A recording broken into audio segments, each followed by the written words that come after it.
Hello guys, வாங்க இன்னைக்கு மல்லி சீரியலில் என்னெல்லாம் நடக்குதுன்னு பார்க்கலாம். மல்லிக்கு எதுவும் ஆயிடக்கூடாதுன்னு சொல்லி விஜய் தான் பள்ளியை ஏற்றுக்கிட்டு அவங்க ஜெயிலுக்கு போயிடுறாங்க. அவங்களையும் அரெஸ்ட் பண்ணிட்டு போயிடுறாங்க. அதுக்கப்புறம் ராஜி சும்மா இருப்பாங்களா? அவங்க வாய் சும்மா இல்லாமல் சும்மா மல்லியை கூப்பிட்டு ஒன்னால தாண்டி விஜய் வந்து ஜெயிலில் இருக்கான், மூட்டை பூச்சிலையும் கொசுக்கடியிலையும் இருந்து கஷ்டப்பட்டுக்கிட்டு இருக்கான் அப்படின்னு சொல்லிட்டு கூப்பிட்டு எப்போ பார்த்தாலும் வம்பிழுத்துக்கிட்டே இருந்தாங்க. மல்லியும் சும்மா இல்லாமல் அவங்க பேச அவங்க மேலே ஏதோ ஒரு தவறு இருக்குன்னு கண்டுபிடிச்சிருக்காங்க. மல்லிக்கு ஏதோ ஒரு ஆதாரம் கிடச்சிருக்கு போல இருக்கு.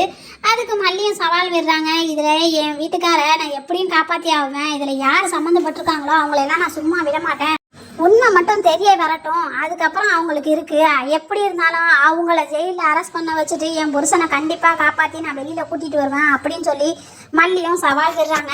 நிஷாவுக்கும் கதிரேசன் சாருக்கும் கொஞ்சம் டவுட் வர ஆரம்பிச்சிருச்சு ராஜேஸ்வரி மேலே. கடைசியா மல்லி ராஜேஸ்வரியை பார்த்து சொல்றாங்க, நிச்சயம் நான் ஆதாரத்தை கண்டுபிடிப்பேன், உண்மை மட்டும் தெரிய வரட்டும், ஒன்றை உட்பட யாரையும் விட்டு வைக்க மாட்டேன் அப்படின்னு சொல்லிட்டு சவால் விட்டுட்டு போயிடுறாங்க. அதுக்கப்புறம் என்ன நடக்குதுங்கிறத அடுத்து வரப்போற எபிசோடை பார்த்து தெரிஞ்சுக்கலாம். தேங்க்யூ.